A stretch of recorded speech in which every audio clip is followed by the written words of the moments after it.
Live from Augusta, you're watching News 1226 at 11.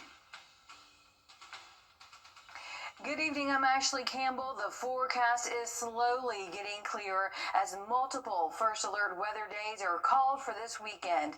We've got your Ethan Hunter on your side, standing by with advice on how you can prepare for this weather. But first, we're checking in with your first alert meteorologist, Emily Acton, with what we need to prepare for. Yeah, we are expecting a significant ice event for our area. Freezing rain starting late Saturday night, lasting throughout the overnight hours, throughout the day Sunday. And we're even going to see that potential for even some refreezing early Monday morning. So we're going to be right at or well below freezing. Starting as early as 6 p.m., we'll probably be right at that freezing mark, but dropping into the 20s overnight. We might see right around 33 for your high temperature Sunday afternoon. So really a fine line there of if we will get barely above freezing. But again, widespread freezing rain for an extended period of time. I think we can expect to see that really as early as 8 or 9 p.m. Saturday night, lasting throughout the day Sunday. So again, expect to see some widespread power outages, black ice on roadways. Go ahead and start to prepare now. Again, this is not really what we want to see. Models are consistent, not only with each model run, we're still seeing consistency, but all across the board, models are agreeing that we are going to see a pretty significant ice event. I'll have more details on what we can expect, though, coming up. All right, thanks for that, Emily. And we are on your side tonight with ways that you can start prepping now before those first alert weather days.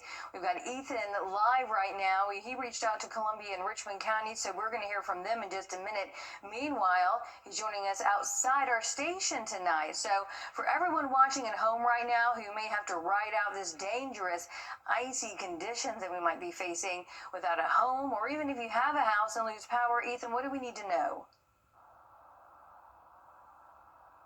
I have a few pieces of advice I'm going to give to you. One, first off, in the car, but also at home and how to prepare. And who better than Emily, who just told you all about what we could be seeing, to take you through how to prepare. With ice storms possible this weekend, preparations like gas and groceries should start days before. We're going to get some batteries. Few people know what could be coming, as well as meteorologist Emily Acton, who I followed as she picked up her own essentials for the storm. All right, so we're going to get water. This is probably the biggest thing that you would need to get, just because hopefully pipes don't burst, but if they do, you want to have plenty of drinking water. Water important not only for drinking, but flushing toilets and potentially bathing. If the power goes out, things like large power banks, light sources, and ways to stay warm are also things to pick up. But honestly, camping stuff, that's going to be really good supplies to get right now. Just because they've got, those instant meals or stuff that you make over a fire. But you can only buy so much to prepare. In case of mass power outages, Richmond County's warming shelters and the Salvation Army shelter doors will be open throughout the weekend, too.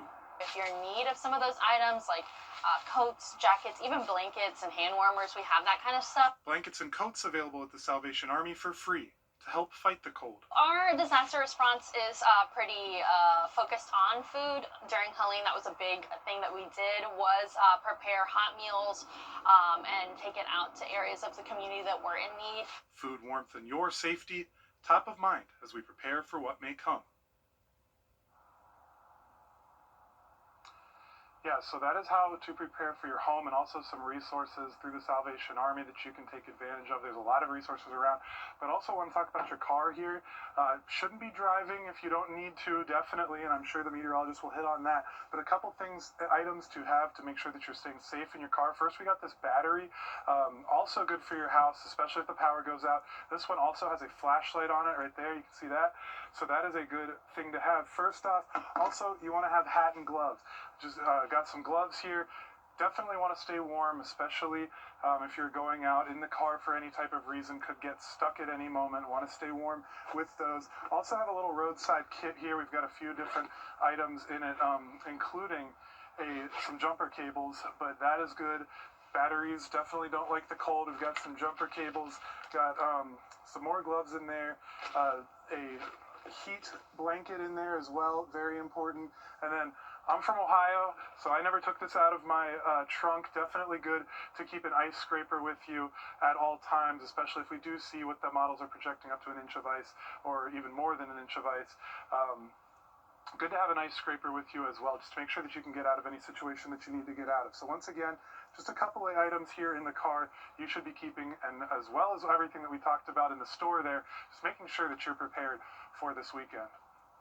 Okay, yeah, I have an ice scraper, but mine's a little bit smaller than that. I might need to get a bigger one like yours, but important, seriously, to stock both homes and cars. So Ethan, you heard from the Salvation Army there. We heard from them. What are they saying about what people need as far as relief goes from this cold weekend? Yeah, they told me they do have a set number of beds, as always, but they are not going to be turning anybody away. If it is very cold, you've got to come and bring some documentation and things like that, but very low barrier to entry, especially when it gets cold like this. And we're seeing emergencies like this as people lose power, they need somewhere to go. They told me that they are going to be taking a lot of people and fitting people in wherever they can in that shelter, but also the Richmond County warming shelters all over that we will be talking to you about through the week. Good places to go if you do lose power and need a place to be warm. Yeah, we do have those on our website too at last check. Now, don't forget, we also have the Augusta Rescue Mission. However, you do want to remember this option is only for men's. It's a men's shelter, and it is on a first come, first served basis. So great information to get us started as we start to prepare for that weather. Thank you, Ethan. Now, in Richmond County, before we get to Columbia County, we heard from the new EMA director, Kimber Keaton, today about how the county is preparing for possible winter impacts. And since we're more than 72 hours out, Kimber said officials are in the preparation phase right now. So this is the preparation phase. So what that means is we're hardening, we're going through our checklist. So each department has a checklist on what they do for each kind of incident. Since it's weather storm, they're going through that. GDOT is in charge of the state roads, and they can't start bringing in brining the roads yet because it's still too far from that winter weather. However, they did start creating that brine, and she said that Augusta Transit has a backup plan if it's needed. To Columbia County now with advice that also applies to you. Columbia County Emergency Management posting an update on its Facebook page talking about how it's preparing, including that the center will be open and has advice as everyone needs to stock up. Just have enough, buy whatever it is, whatever your heart desires, to keep you comfortable for 3 or 4 days. Power sources, dry goods, things that you don't have to heat up in case you lose power.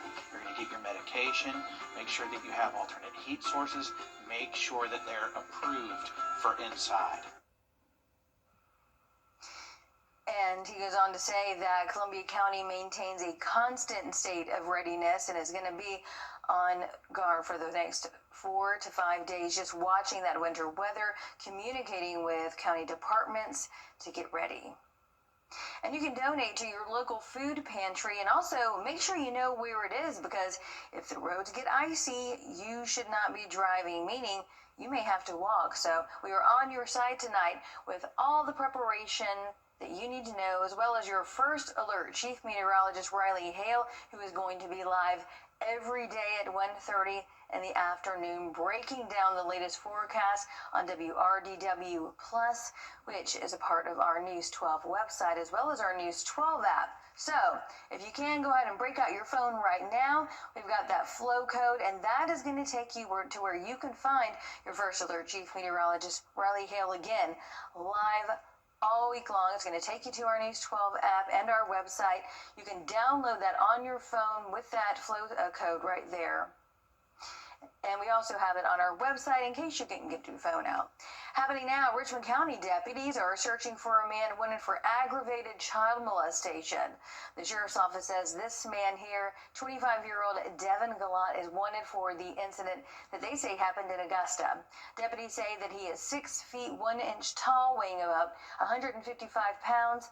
The sheriff's office says that Galat is known to be around the areas of Skinner Mill Road and York Drive. So if you have any information on him or where he may be, call the Richmond County Sheriff's Office. We do have that number on your screen, 706-821-1080. Deputies are also searching for a man wanted for questioning in relation to a suspicious death after deputies say that he dropped off a dead woman at Doctor's Hospital and then left. Deputies say that 47-year-old Michael Lee Harrelson, who you see there on your screen, dropped off 41-year-old Selena Johnson after telling a nurse that he needed help.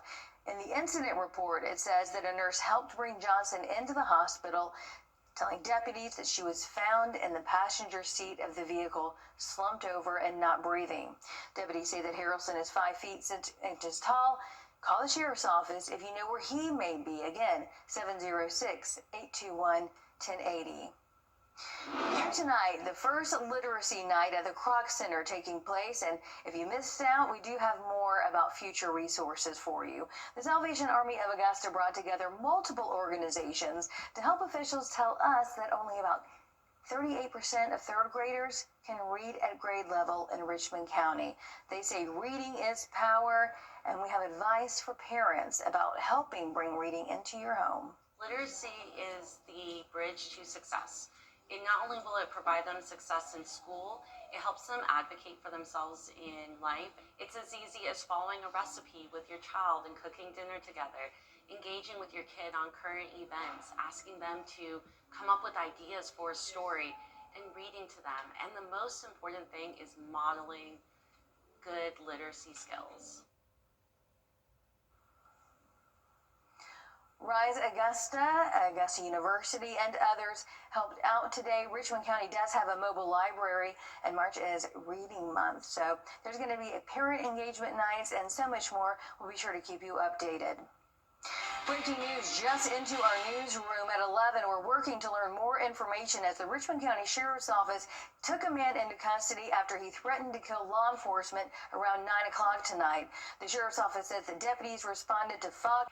Well, we have first alert weather days issued for this weekend. We're looking at 2 different models. Pretty consistent forecast, though. I'll have an update on what we can expect coming up.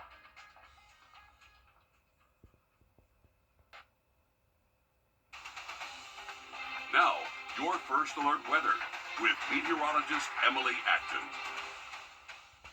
We've issued first alert weather days for this weekend, Saturday, Sunday, and Monday. We're anticipating widespread freezing rain for several hours as we go throughout our weekend. So it's going to start off as a few showers Saturday, turning into that freezing rain overnight. So we're expecting widespread impacts, power outages, tree limbs down. And that's what we can expect to see this weekend. Again, we still have some time for the forecast to kind of shift a little bit, but I'm not anticipating this to change much. Now, in terms of the ice totals, that could be tweaked as we go throughout the next couple of days. 2 different models here showing about 1/2 inch to 3/4 of an inch. The European model showing 1 to 2 inches. That would be worst case scenario. That would be very widespread, devastating ice coverage for our area. Kind of putting it into perspective, back in 2014, we saw 1 inch of ice. So what you can do now, go ahead and make sure that you have plenty of water for your household, food for this at least 3 days, flashlight, batteries for those flashlights. Make sure that you fill up on gas, even though we're not going to be able to travel very much if those roadways will most likely become impassable, but just having a tank of gas if those roadways do start to thaw out by Monday. Make sure that you have any medications, that they are refilled, and even some cash is always a good thing to have in situations like this. We can expect to see these chances of 1/4 of an inch or more. We can expect to see those chances really increase. Right now, 50% chance for our most northern counties, about 30 for our southern counties, but I don't really want to get into that too much. I think that all of us here in the CSRA are going to see some significant ice accumulation. That's going to start Saturday evening. Saturday afternoon, we're still going to be a little bit above freezing, but once we get to around 8 or 9 p.m., we'll hit that freezing mark. Widespread freezing rain, again, leading to ice accumulation throughout the overnight Saturday into Sunday, throughout the day Sunday. We might get to 33 Sunday afternoon, but it's going to be a close call from that fine line of just at freezing or a little bit above. We might see a few snowflakes Monday morning, but again, we can expect to see that freezing rain all day Sunday. Once we get into Monday, maybe a few, again, of those snowflakes there, but still below freezing Monday morning. So what can we expect whenever we say half an inch to an inch of ice? Tree limbs down, impassable roads, widespread power outages likely. So again, that's for this weekend. Over the next couple of days, weather is nice and calm. We'll see the 60s for us, believe it or not, for your Thursday and Friday. All right, thanks for that, Emily. All right, earlier we told you how to prepare for those first alert weather days that we've been telling you about, but you also need to know if that forecast changes. So it's time to get that phone back out and go ahead and scan this flow code that is on your screen right now. That's to download the First Alert Weather app. Very important during these times and really just about any time. The app updates in real time. You can customize it to keep yourself weather aware as any threats roll in. And if you could not get to your phone when you do, just head to your app store. You can download it for free and again, tailor it to what you need to know. Taking it a break now, and as we do, we're giving you a live look at Charleston, West Virginia, as well as your winning lottery numbers. We'll be right back.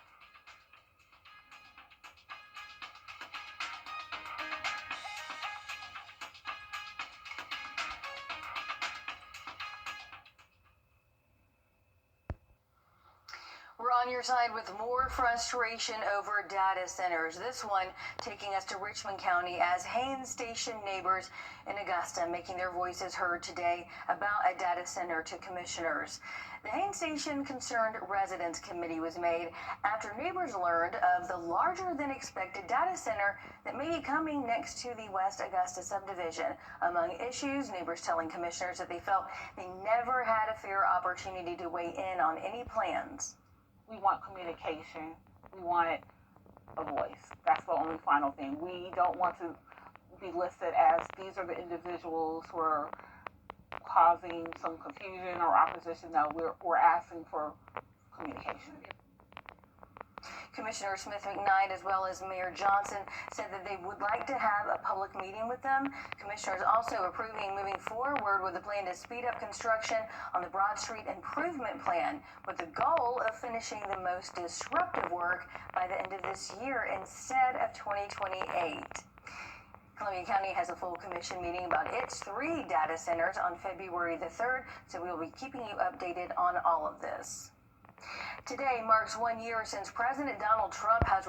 Time with your family is sacred. I cherish the moments I spend with them. First Alert Radar, powered by Jim Hudson Automotive Group.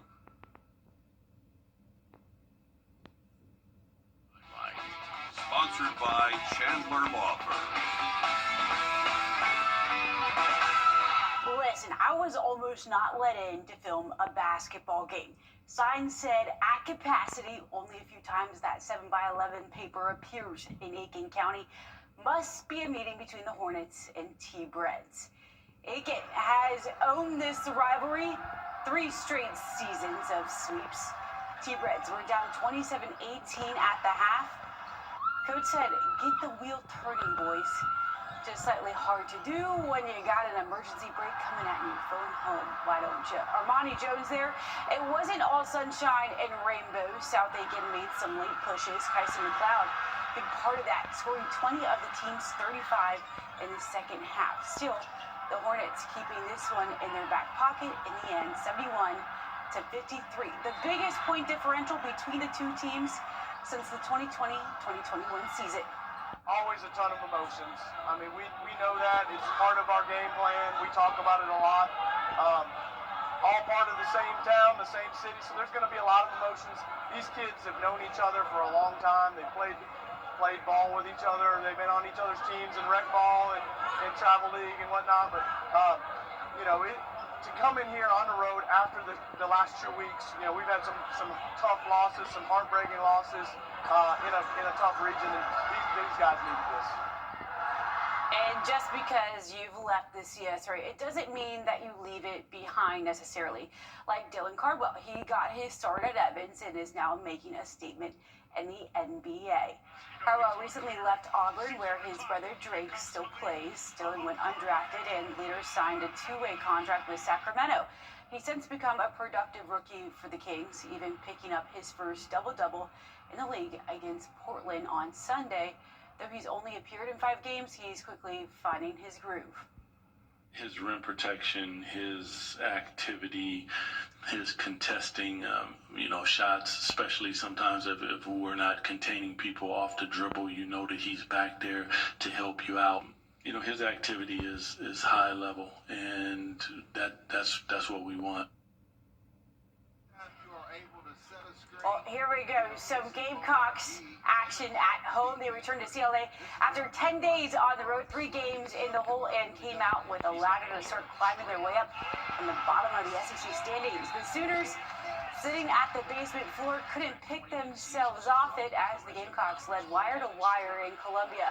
Elijah Strong started the way of his name, an 11-0 run, finishing with 17, 15 of which came in the first half.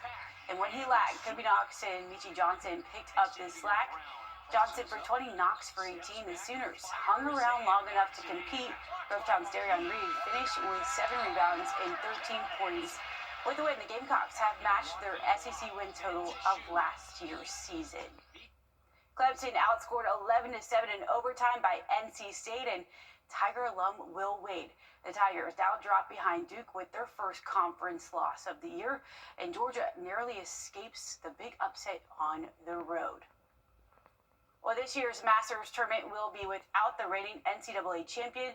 Michael Lasasso has decided to forego his senior season at Ole Miss and go to live. In that decision, he also forfeits his amateur status and a chance to play in April.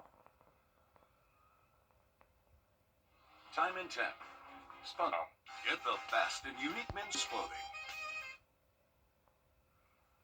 Well, it will be a cold start to your morning tomorrow. Bundle up, but by the afternoon, temperatures will be in those 50s. We'll actually see the 60s Thursday and Friday, but we have those first alert weather days Saturday through Monday. All right, that does it for us at 11 o'clock. The news picks back up at 4:30, where your Tim Strong is going to have the latest on our first alert weather days coming up. Have a wonderful evening. Gerald Jones Hondo